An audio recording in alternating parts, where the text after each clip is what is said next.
tackle the question of the MacBook. This is very central focus. Looking at the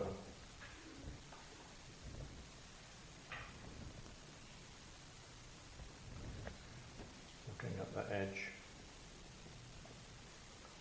of looking at the trim.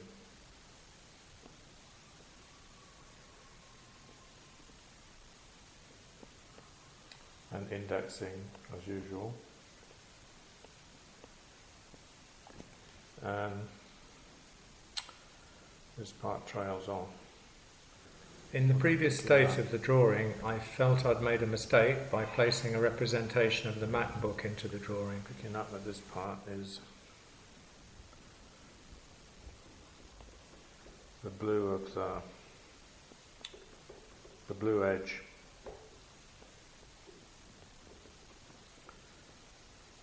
The edge of the filing card. And back to the trim.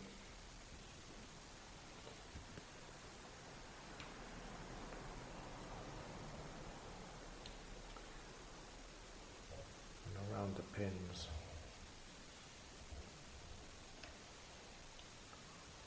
back to the trim and to the... I'm interested in vestiges and traces in both drawing and painting that accumulate and result in such accumulation. If there's visual and aesthetic coherence, it's due to this approach to the practice.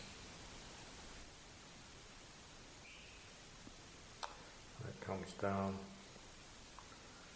and as much as I can strain down the edge of my neck, I can see the line of my trousers over the edge of the drawing board.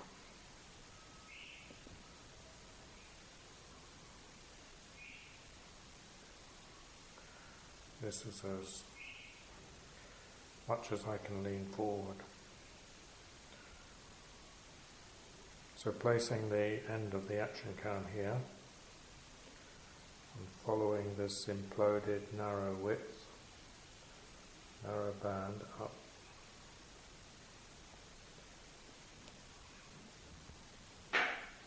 This side of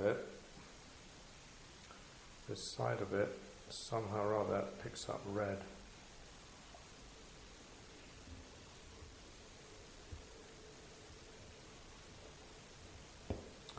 Cuts over the filing card. If I don't move, the end of it is now here.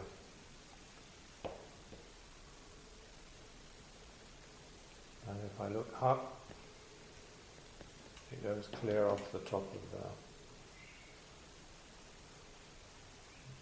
drawing paper, the cardboard, the laminated cardboard. And if I attend to it,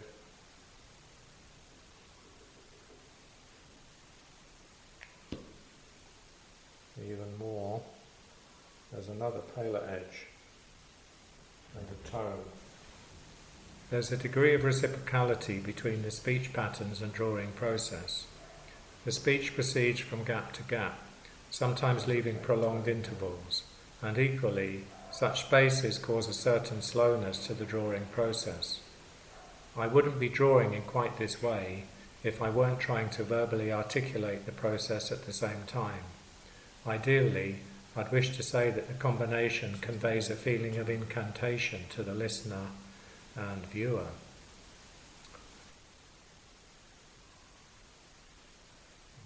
Edge of that.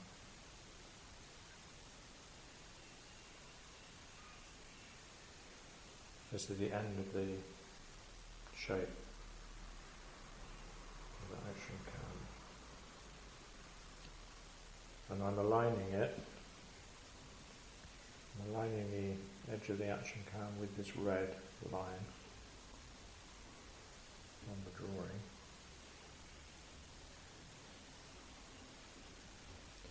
And it picks up the red, somehow it picks up the red.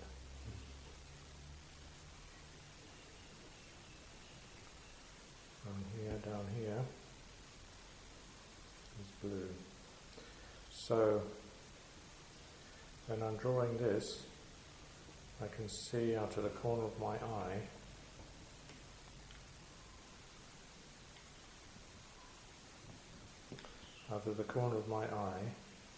peripherally, I can make out the edge of the MacBook.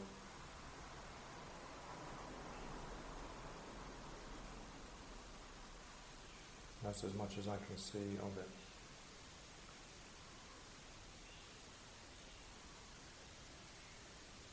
And I'm presuming that the camera will pick this up.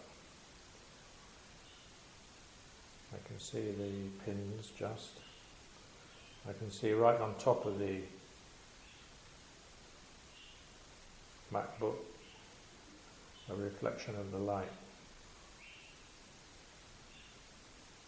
And I'm looking here. I'm gazing fixedly at a point on this shaft of the action cam, this narrow band of the action cam. Both eyes are fixed on this point. I can't see beyond it what I'm doing at the moment. If I move to my right, I can see that I've made a circle to indicate this is the fixity of my gaze. And as I do this, and I move across, I can see the shaft of the paintbrush. I can see now I can see the red of the shaft of the pencil. And I can see my hand coming in and coming across. Okay, on this side, the end of the pencil, the black of the shaft of the pencil, without looking particularly, without altering my gaze, I can just about see my thumb. I can see this movement. And I can feel this movement. Of course I can feel it. I can see the top of the pencil. It's important for the viewer to realise that the black spot is in front of the action cam. Like this. I cannot myself see it without peering from side to side of the camera's narrow band. Although I know that I've put it there, and I'm led as much by feeling the movement involved in having placed it and repeating it here as useful as seeing. And all this time I'm looking at it only through my peripheral vision. I can see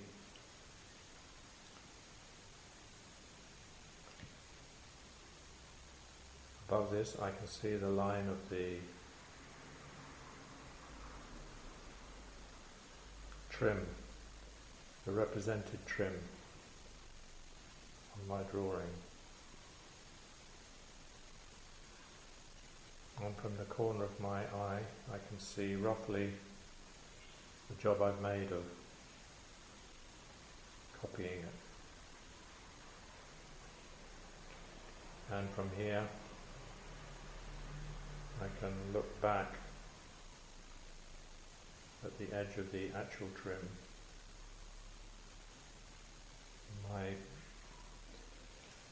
My hand is now over, completely over. If I draw around it, index it, it's completely over the point I established, the circle I established, which was the fixity of my gaze.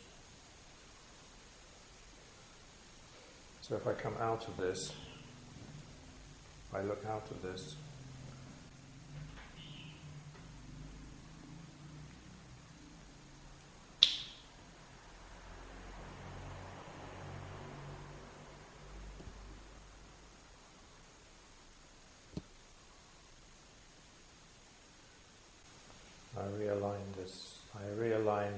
edge of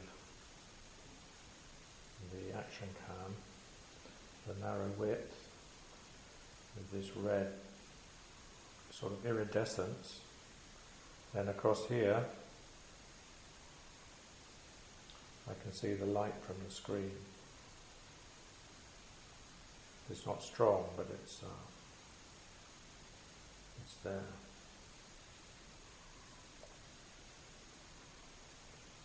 And if I follow it up, it gives me a perspective.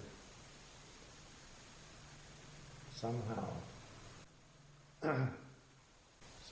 it's given me a perspective, an angle of perspective.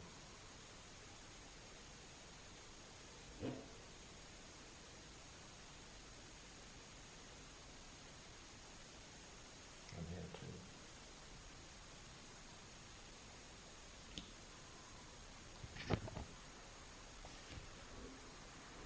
And it's blue.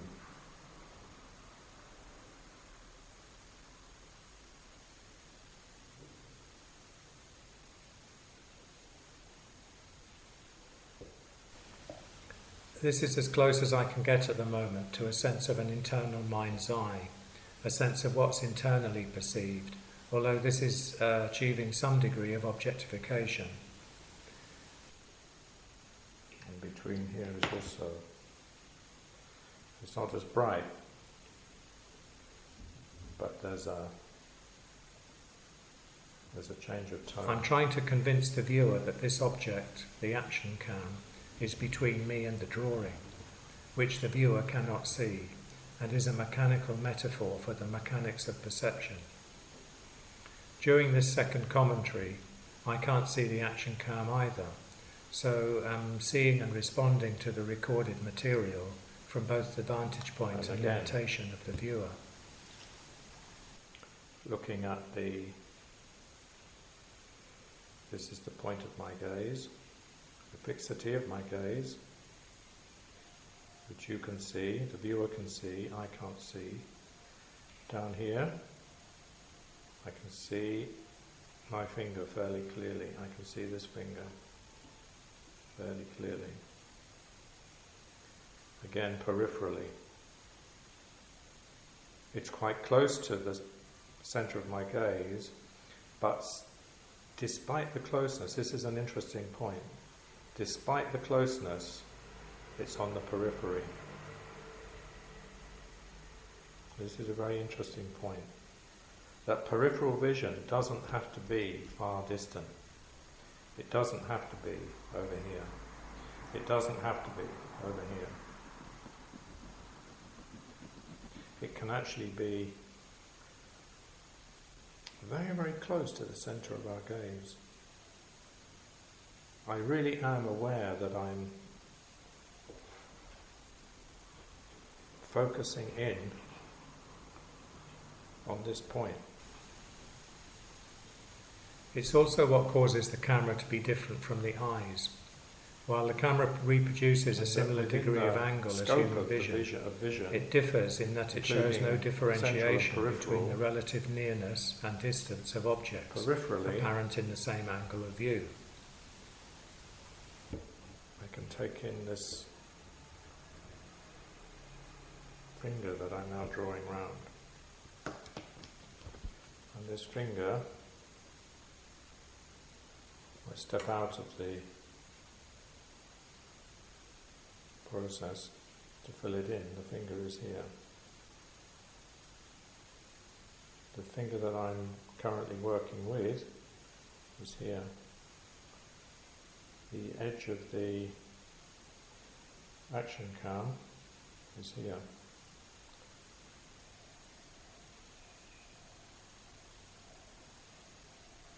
And while I'm doing this,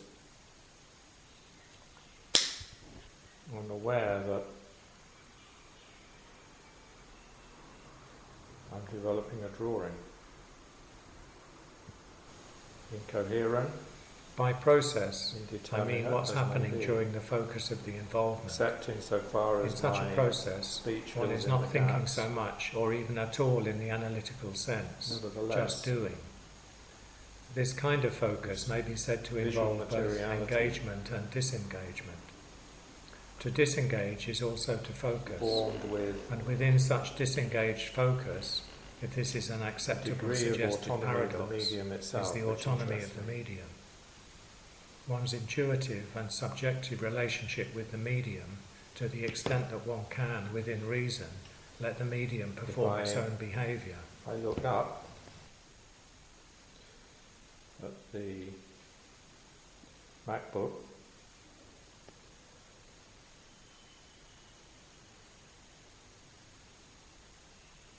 and I'm looking at this, but I'm imagining it in this direction.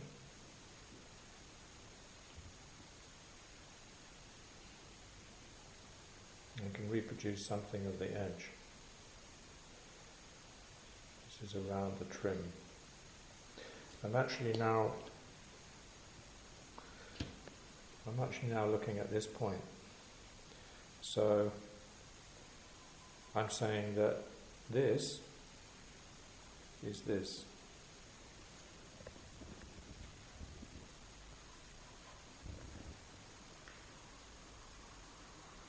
And this is this.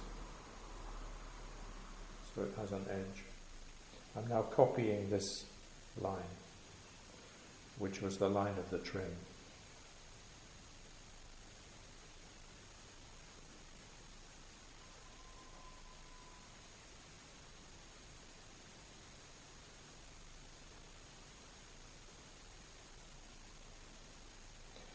And I'm seeing that the edge of the narrow band of the action cam is back here.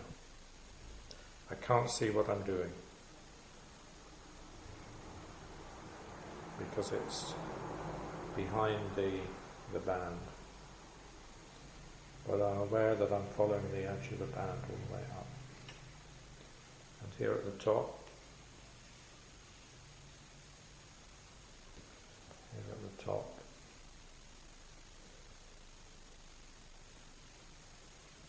is the edge of the action cam and a space. I'm using this white line of paint as the physical space between the action cam and the surface of the drawing. The physical distance between the drawing and the action cam I'm connoting as a white band, as though the distance as a vertical axis is laid on the drawing horizontally. Following my finger.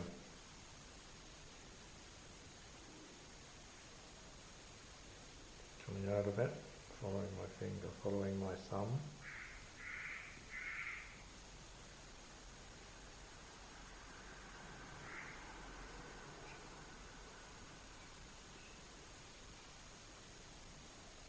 And my finger.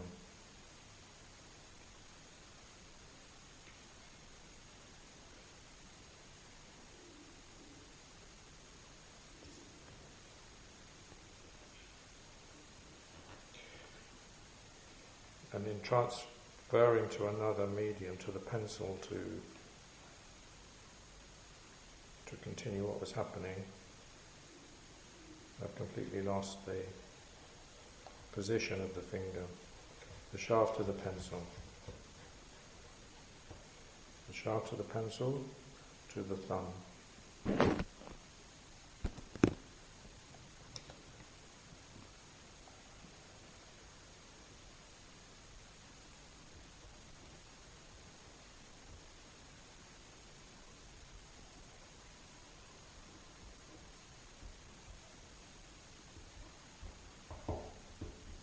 I'm guided by my hand and arm movements.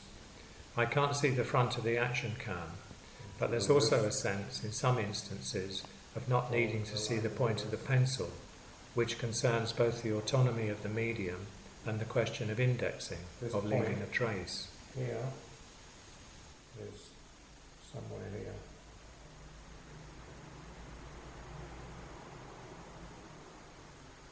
So this is the edge of the drawing. down to the line of my trousers.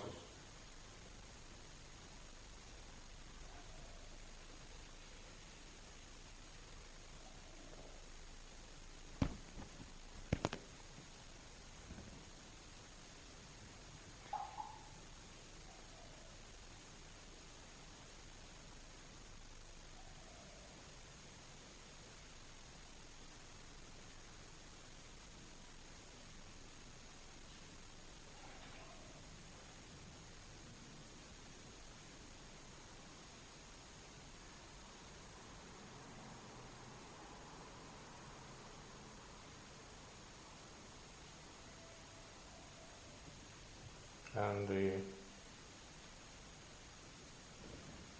edge of my trousers over the edge of the drawing board.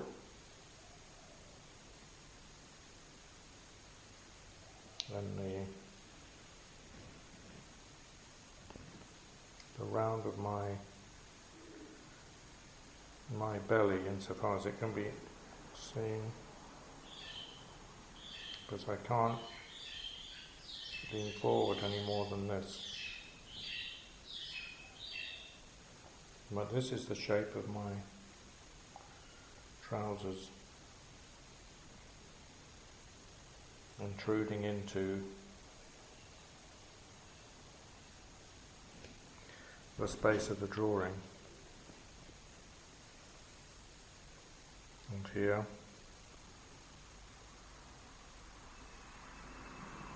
So this is the new drawing's edge.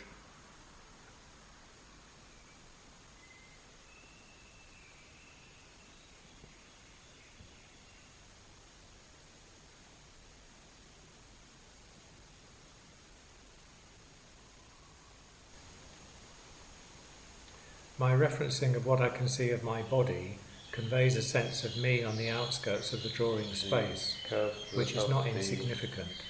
This means that the hands and fingers are not disembodied.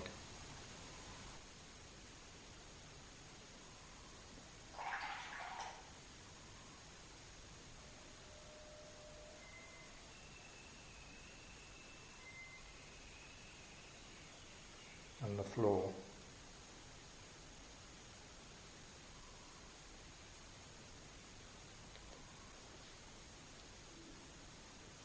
And the new paper edge, line of the paper edge, my trousers coming across.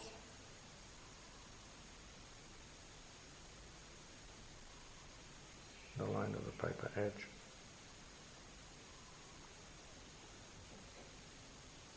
My finger.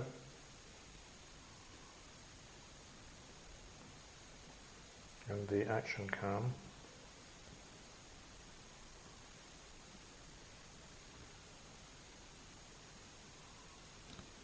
Which gives me the red, sense of red irradiation somehow.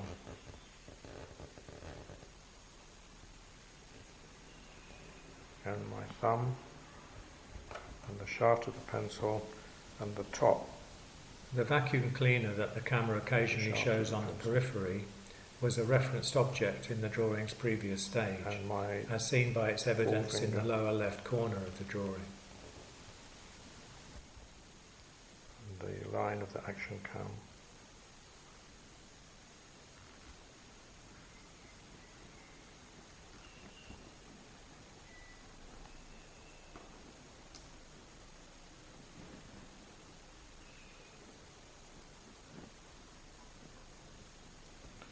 And the width of the action cam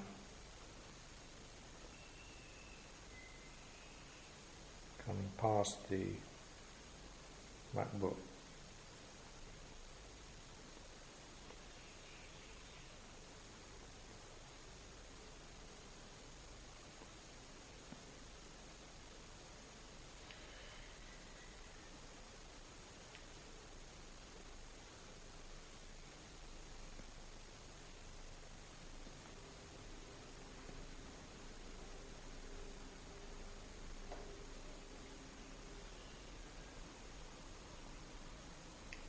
edge of the action cam, the base. The psychoanalyst Jacques Lacan, in a paper called Logical Time and the Assertion of Anticipated Certainty, first published in 1945, talks about the, quote, instant of the glance, unquote, as involving time. The light of the... Quote, the time for comprehending can be reduced to the instant of the glance, but this glance can include in its instant all the time needed for comprehending, unquote.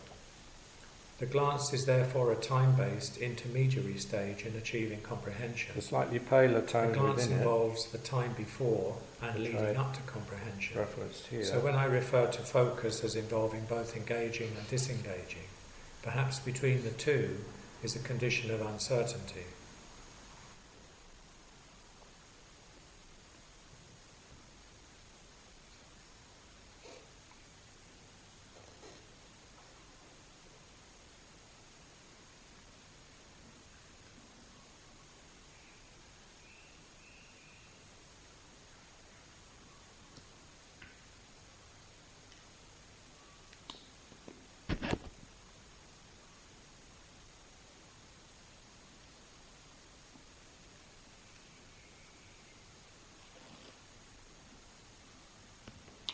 The irradiated edge, the red,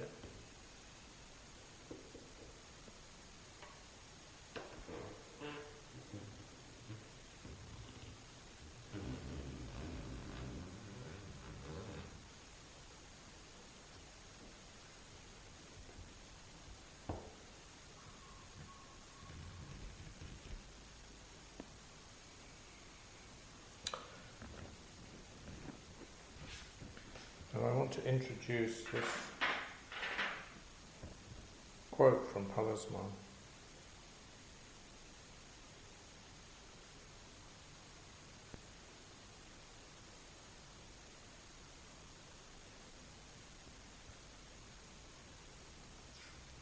Concerning thresholds in architectural context. This will be the reason for having introduced Lacan's question of the glance.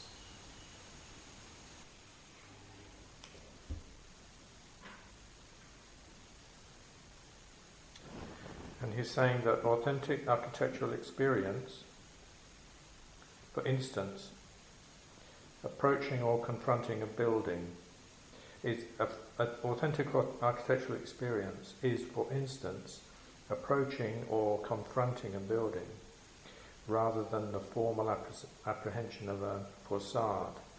So this, he also uses the example of the window. Looking out of a window or looking in through a window, for example, rather than the window itself as the authentic architectural experience. But what I'm interested in here is this, the degree to which, with these examples, the entry to the building, looking through the window, even occupying the warmth of the fireplace, are thresholds. In a sense, thresholds of space between one or another side. And I'm interested in this. This was a metaphor or an analogy to what I'm showing my interest to be here. So in a sense, this narrow band of the action cam is the threshold from which I can look either out or, in this sense, I'm actually looking fixedly in. The same with the MacBook. The object is a threshold, even of quite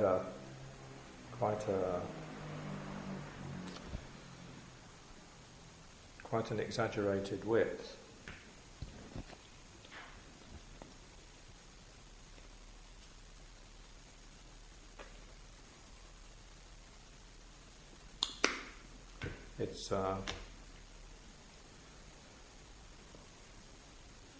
it's a threshold. So these are two different widths of threshold. The band of the action cam is more in keeping with the idea of narrowness of threshold, but I'm suggesting that the width of the MacBook could also be a threshold. If threshold is considered from a temporal point of view, it can relate to what Lacan calls the glance. Objects on peripheral vision. Back to the vacuum cleaner. Are thresholds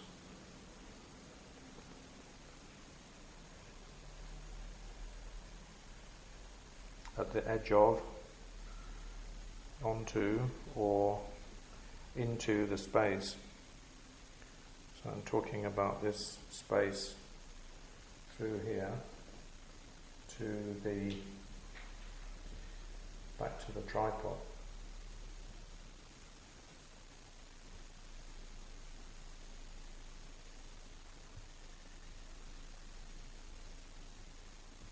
So these are on what you would automatically assume, most easily assume, was the peripheral of the space and of my vision of the space. I'm suggesting that the wider expanses are also thresholds, inasmuch as they usher me into the space. My sitting on the outskirts of the space is also as if I'm on a threshold of entry into the drawing. Depending on where I'm focusing,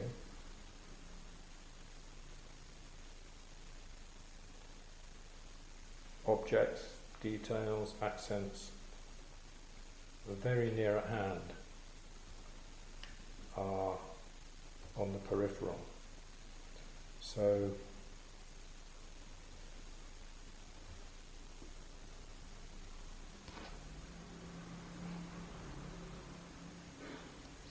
this is the threshold in this instance. The MacBook, the edge of the MacBook is a threshold.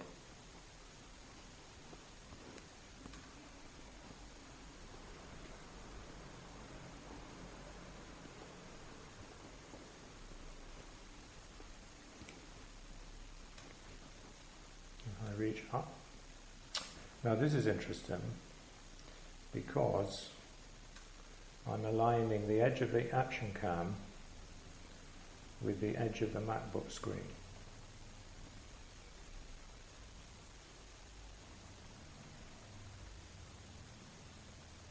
It comes in here, it comes down here, it comes down, comes down, comes down, around here. The repetitions are important in that the resonance of the work accrues through visual and material repetitions, just as the points I'm making are strengthened through their repetition. I'm aware that I've been almost everywhere in the drawing a number of times, where accrued resonance is eventually equal to completion. As usual, there's the irradiation, the line of irradiation. It comes down. So cautiously,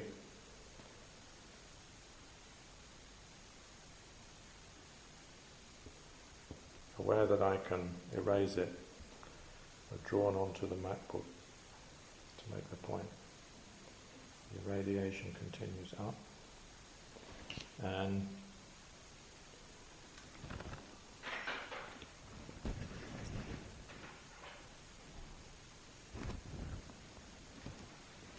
becomes part of this edge, the edge of the MacBook.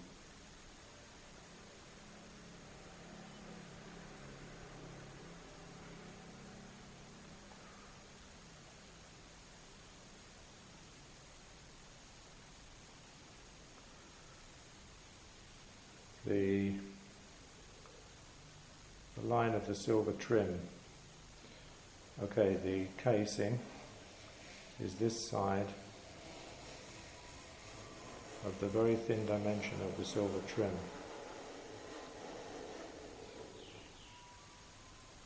comes down here, and at this point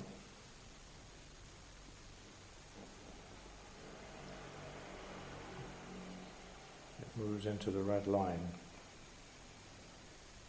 which is a repetition of this line.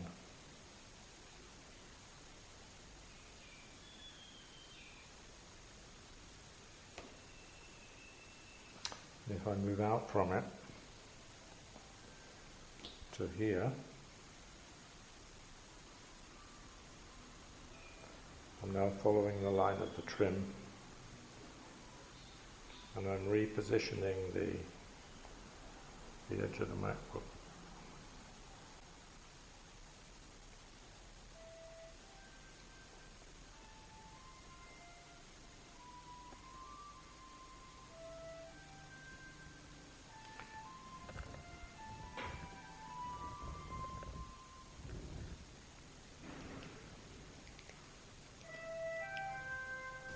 To what extent can I allow the background sounds to stay?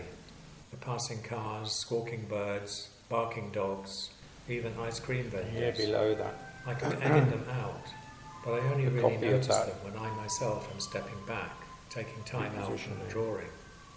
It might even be argued that such things do go into the drawing, but unseen and unheard, affecting Quite one, if close. anything, unconsciously. What I am aware of, through speaking, is how this process of engagement and disengagement wavers between Looking being now. poetic and prosaic. The side of the irradiated band of the action cam.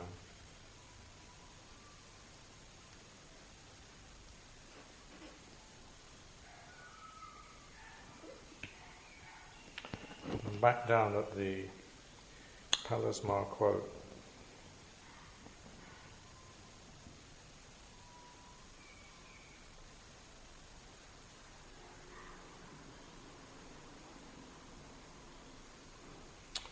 Authentic architectural experience consists then, for instance, of approaching or confronting a building rather than the formal apprehension of its facade. So in this sense, in making a drawing, I'm in the drawing.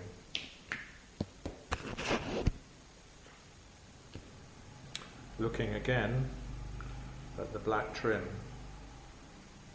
of the MacBook. And this is useful because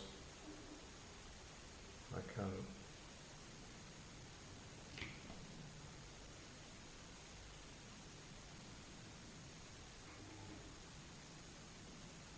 invite the original representation of the MacBook back into the drawing, instead of trying to negate it.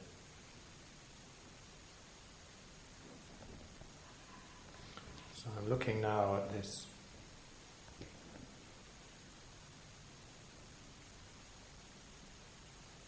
and to do this I'm focusing on the brush, but I'm looking up towards the black of the screen.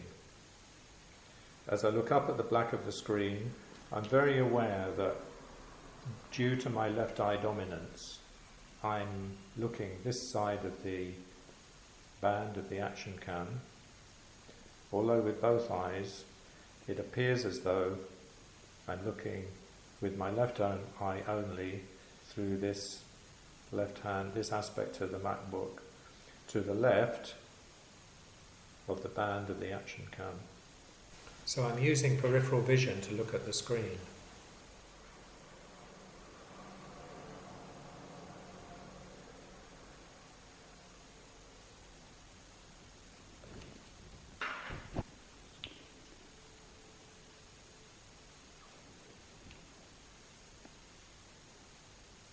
And here, the band of the action cam, the edge is here, the irradiated red edge, and I'm looking across through a slightly distorted view, blurred by the screen of what I can see of the screen of the action cam, at this edge.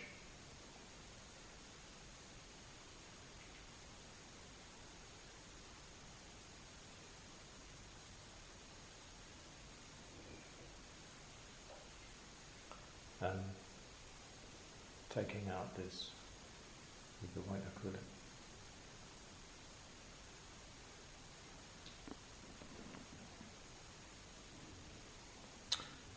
Back to this disjuncture.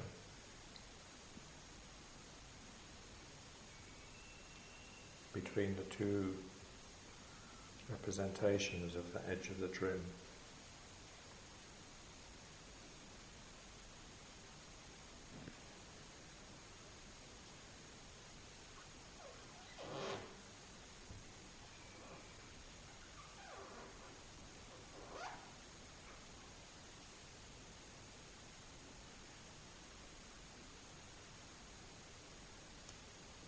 Pencil,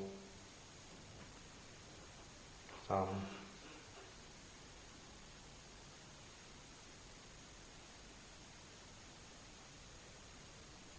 shaft of the pencil,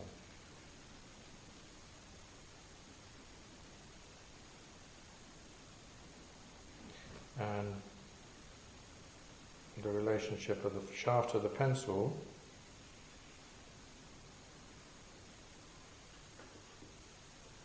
if I take this as the end of the pencil to the leg of the tripod.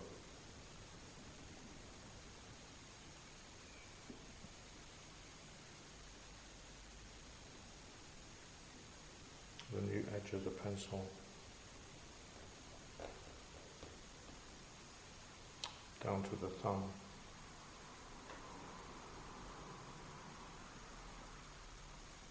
Where I stop this movement is arbitrary. I could say the point of the pencil is here, or I could say the point of the pencil is here, or here, or here, pointing at the palismar reference.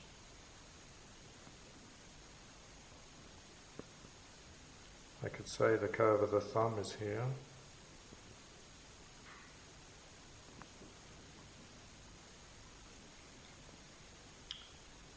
I could talk about the red of the thumb and the red of the new pencil and the shaft of the red.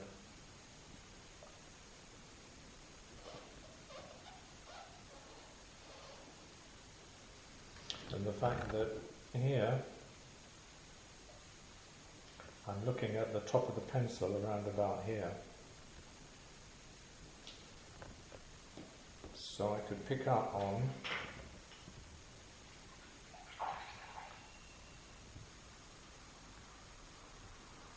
this stain, which goes up to the blue edge, the top of the drawing card, and down to here.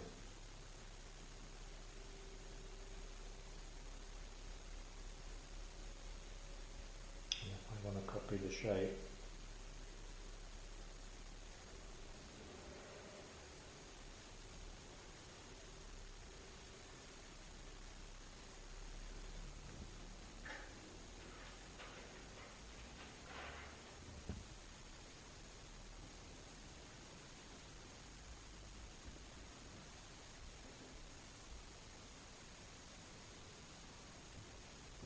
I've now pulled the top of the drawing down, the edge of the drawing down to this point.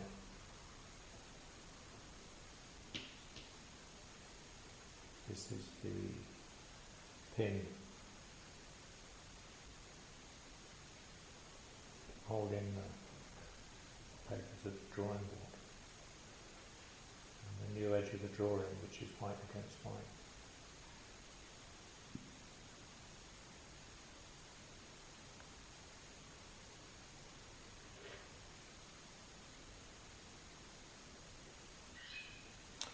shaft of the pencil moves across, repositioning the leg of the tripod off the drawing card.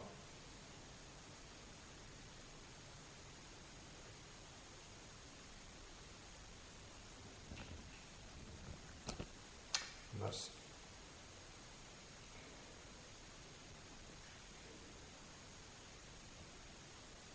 edge of the action cam.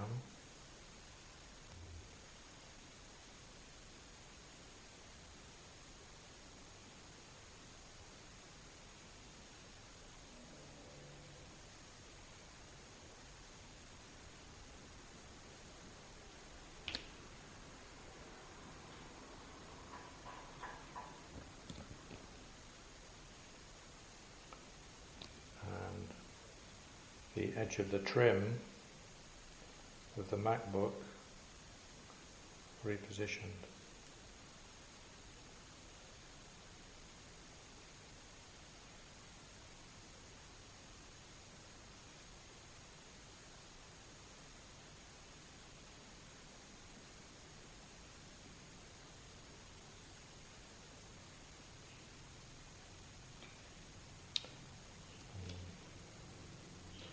Maybe that's it.